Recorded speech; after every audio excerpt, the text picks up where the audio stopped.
Welcome back to the environmental management of blocked cats. My name is Sarah, I'm the behaviour nurse here at Langford Vets, and today we're talking through the environmental management of blocked cats, which follows on from the recent series done about the medical management. So in the last video we discussed resting places for our cats and appropriate play, and in this section we'll talk about the use of scent and social interactions. So when we're thinking about scent, using scent is perfectly normal behaviour for cats, and they often scent mark for various reasons in various locations. So scent marking is used to communicate with other cats inside and outside of the house, and is used to demarcate their territory boundaries. When we think about the territory boundaries of a cat, they have their core territory, which is generally their house, where all of their resources are. Then they have more of a grey area boundary, which is outside of the house, which is generally the gardens and maybe a little bit further if they do go a bit further than that. But that area outside of the house is generally not just theirs. There are generally other cats that move through that area, so they use scent marking to demarcate that this is mine, please stay away. So within the home, and outside sometimes as well, they will use pheromones that are produced from various scent glands around their body to leave little calling cards that I've been here and this is mine. So the pheromones are produced from their nose, their temples, their cheeks and their feet. So the facial pheromones are deposited by bunting, so that's the behaviour of pushing their face and their cheeks against the surface, and then from their feet it's scratching. The plus side of scratching is it's a pheromone type of marking. It's also a very visual type of marking. If you've ever had the size of the sofa scratched, you'll see that it changes the surface, it leaves marks there. So it's two different ways of marking with one behaviour. That generally happens, so the pheromone and the scratching is inside the core territory as well as outside in that sort of that buffer zone that we spoke about. Urine spraying is another normal marking behaviour, and that is generally what's used for the boundary of that external outside area where other cats pass through. When we see cats that are urine spraying within their core territory, that indicates a bigger concern. Because cats that are urine spraying within their core territory are saying that they do not feel safe within their core territory and they need to make it smell of them so they feel more comfortable. One of the things I would like all vets to be able to do is identify is the cat urinating versus spraying. So when a cat is urinating, they are generally down in a squatted position.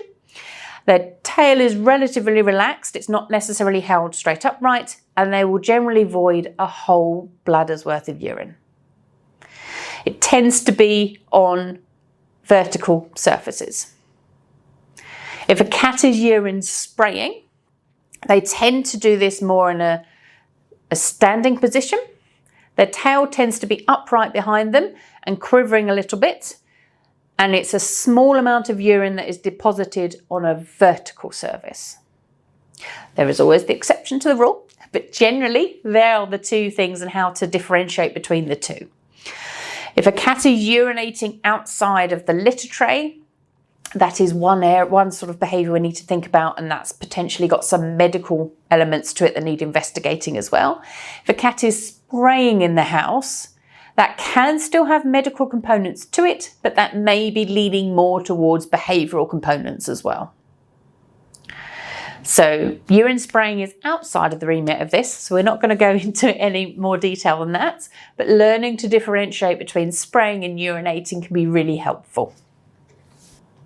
When cats are using pheromones and bunting behaviours to mark within the home, it can be quite worrying for clients because it can sometimes leave a greasy residue on the surfaces that they are bunting on.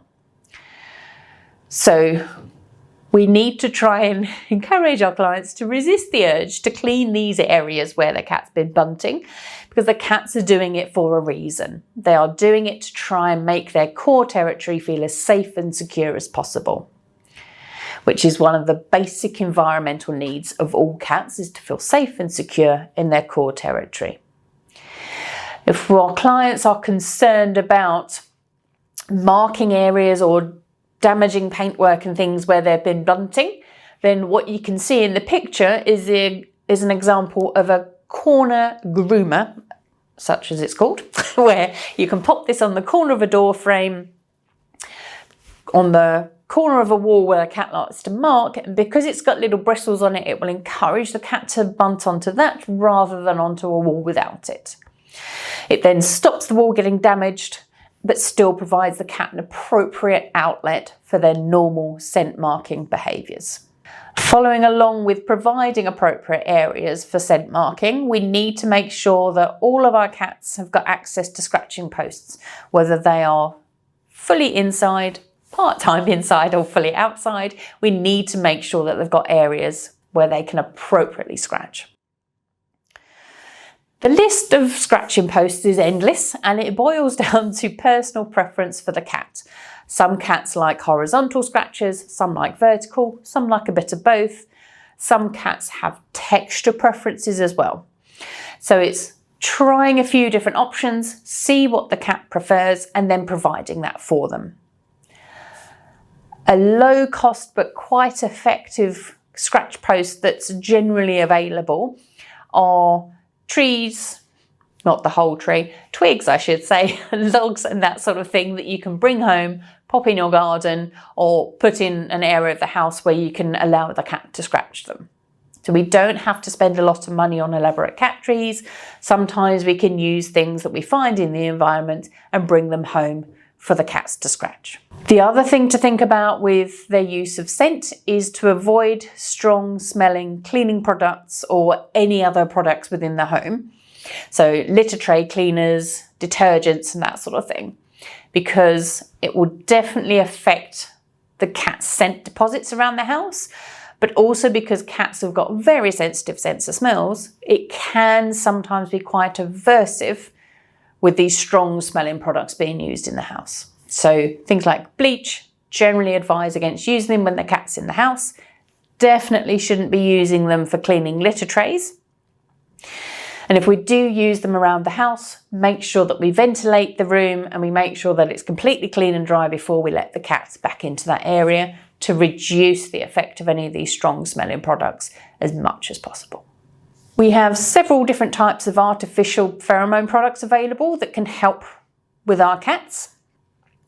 So there are 3 big ones available at the moment. We have the Feliway Classic, Feliway Friends and the Feliway Optimum. Feliway Classic helps cats feel more secure and safe within their home. So it's ideal for single cat households where the cat is stressed for whatever reason and we need to help them feel a bit better. Feliway Friends is quite useful for reducing tension and stress between cats in multi-cat households. So if we've got a multi-cat household and one of those cats is showing stress or anxiety related behaviours, this would generally be the go-to artificial pheromone product, would be the Feliway Friends.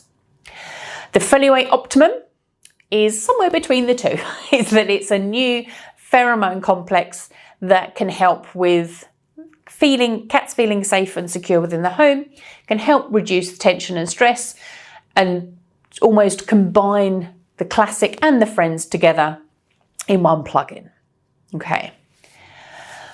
Word of caution, if we are going to be using these artificial pheromone products, especially thinking about the Classic to help a cat feel more comfortable and safe, and then the Friends to help reduce tension between cats. If we are plugging in a Feliway Classic to make our cats feel better, but we are not addressing the fact that the neighbour's cat comes into the house every day and eats their food, we're not addressing the underlying reason for that cat's stress and anxiety. because the neighbour's cat coming into the house on a daily basis and eating their food is conflicting to what we're trying to tell them with the Feliway Classic. Okay, so absolutely we are going to use these products. I am not saying we don't use them, but we cannot use them on their own. They have got to be used in conjunction with appropriate environmental management and meeting the rest of that cat's needs for optimum improvement. If we just use, because I've used the example of the Classic there, if we just use the Classic but we don't address the fact that the neighbour's cat is coming in, we can actually increase anxiety, increase frustration in the cat, and then get the appearance of the products not actually working. So the next section we're going to have a look at is social contact. And that can be broken down into several different sections. So that can be family members. So do they have different interactions with different family members? Do we have children within the home that could be following them or disturbing them from rest? It includes visitors to the house. Does the cat want to interact with them? Can the cat effectively avoid visitors if they don't want to interact with these visitors? It covers other cats in the home. It also covers cats in the surrounding area. So let's have a look at each section in a bit more detail.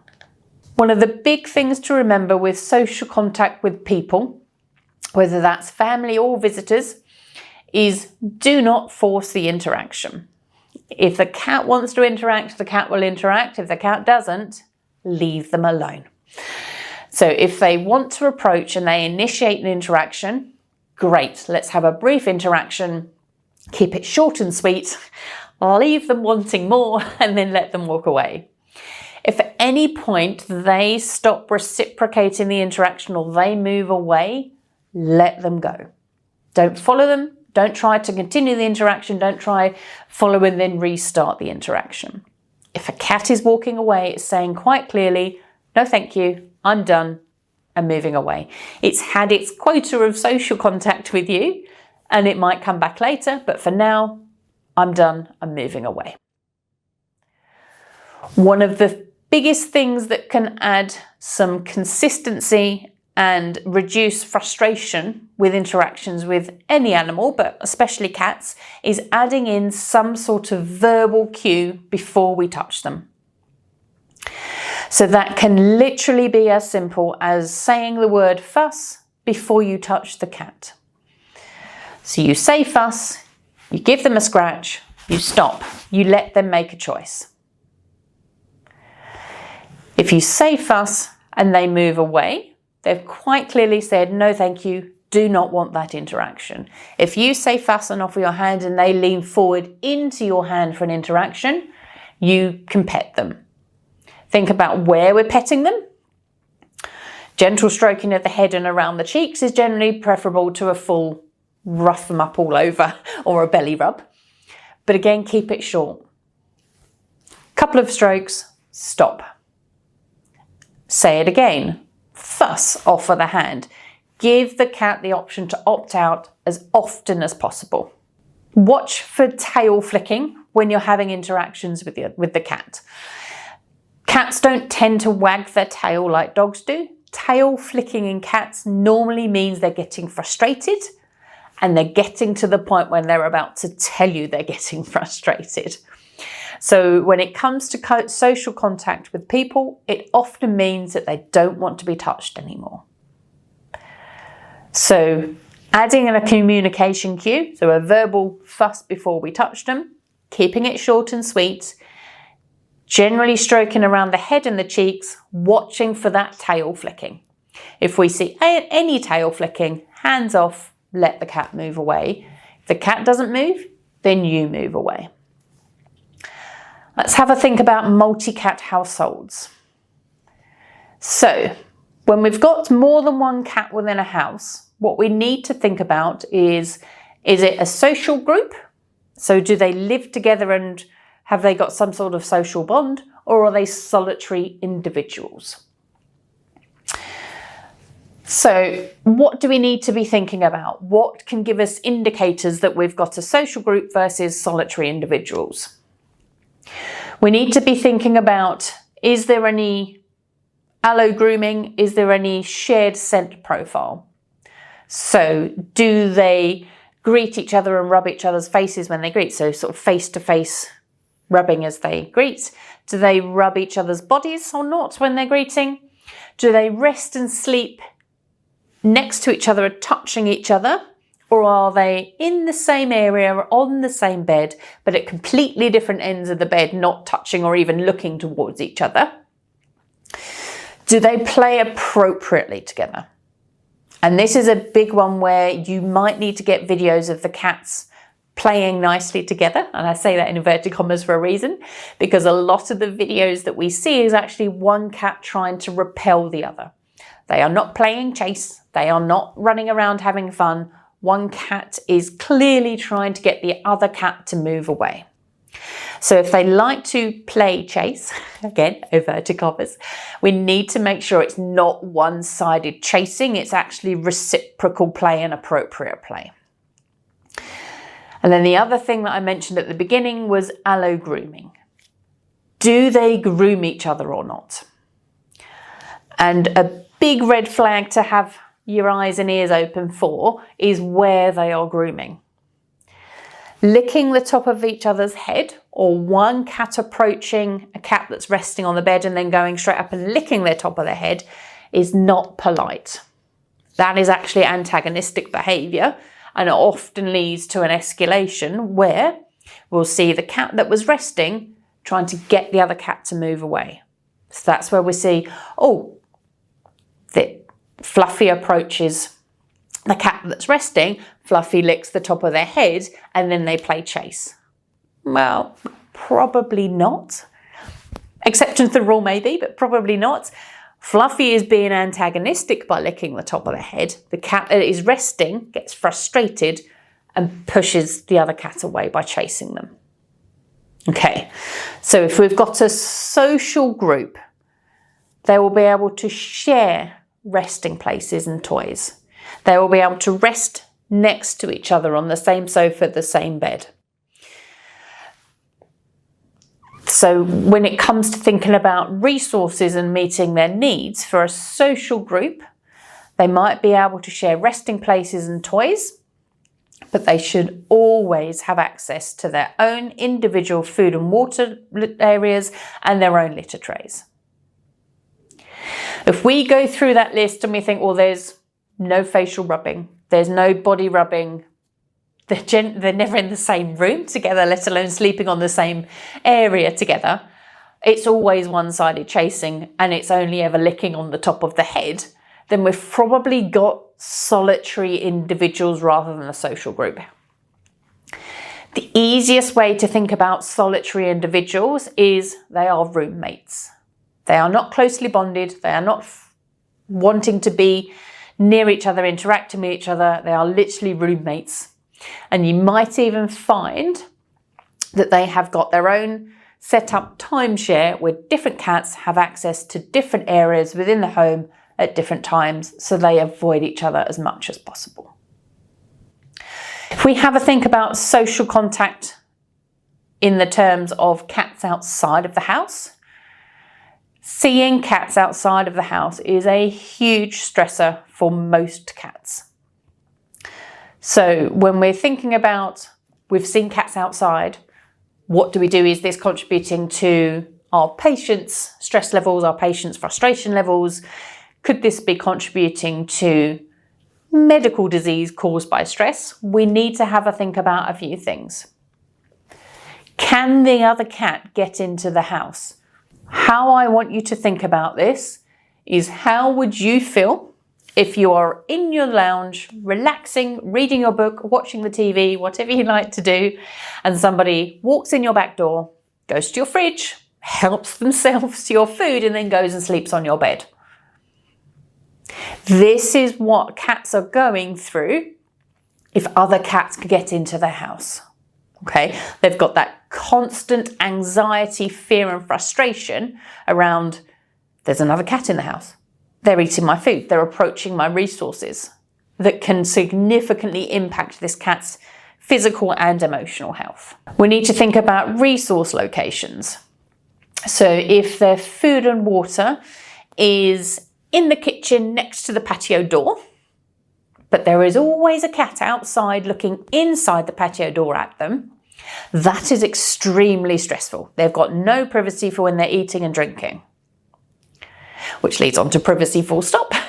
So if they don't have access to places where they can rest, switch off, relax without being watched by other cats, that is really, really stressful. So when we're thinking about privacy side of things, as you can see in this picture, something as simple as privacy screen, which you can buy, most online retailers have it relatively cheap and next day delivery. Most of them, you spray the window with water, it goes up, you don't need any adhesives, it peels off very easily, it doesn't leave any residue on the windows. So if we can put some of this privacy film up on windows where other cats have been seen looking in front of resources, in front of places where your cat likes to just lay out in the sun, then this can significantly improve the client's cat's quality of life because they're not being constantly watched. So in the picture, we've got the bed on the radiator that the cat used to absolutely love, but then we've got the shed outside where the neighbour's cat used to sit and stare in at the cat resting on their bed. With a bit of privacy film up, our client's cat can now still sleep on that radiator bed, but the other cat can't see in, and more importantly, they can't see that other cat watching them. Another thing to think about are elevated resting places where the cat can see outside and ideally look down from outside. If you've got a 2-story house, there could literally be a comfy bed where they can look out the window down onto the garden. If you haven't got a 2-story, it might be a cat tree where they can climb up the cat tree and sit and look down into the garden. Giving the cat access to 3D space to look out onto things that worry them can actually help them quite a bit. They can see what's going on, but they're safe because they're up out of the way. Something else that's relatively simple to do that can significantly reduce stress and frustration is thinking about catifying the garden, which is a fancy way of saying making sure that it's not a barren open space. If the client's cat is worried about going into the garden because there have been other cats outside, and they go outside into a barren open garden with nowhere to hide, that's really scary. You've got nowhere to hide, you're literally going out into the open. If we can provide a table or a chair or plant pots or anything really, it could be a plastic recycling tub that's got something in it to stop it blowing away. Something for the cat to go out the cat flap and sit behind and just watch. Is it safe for me to carry on? That can considerably reduce stress and frustration of going into the garden when there's potentially other cats outside of the house. Something else to consider is, can we deter the other cats coming into the garden or into the house? So microchip cat flaps are probably the most efficient way of stopping other cats getting into the house, because it can be programmed that only the cats that live there are allowed in and out. Depending on what flap you've got, you can set curfews, you can set who goes in, who goes out. There are lots and lots of different options to safely manage the cat's access into and out of the house. Something else to think about, and this is where it's getting a little bit more expensive, so some clients can get a bit more hesitant, is thinking about things like fencing that stops other cats getting into the garden. So Pet Protect Fencing is one company that does 45-degree angled fencing across the top of your fence line. It stops other cats getting in, stops your cat getting out, which can be great because it stops other cats getting in, but some cats can find that frustrating if they can't get out. So everything that we've discussed here has got to be done with the thought of what is appropriate for this cat, what can they cope with or not. So in this section, we've talked about the use of scent and social contact for cats, and that then brings us to the last environmental need of cats. So we've now had a talk through all of the needs of our cats. So let's now look at a case example.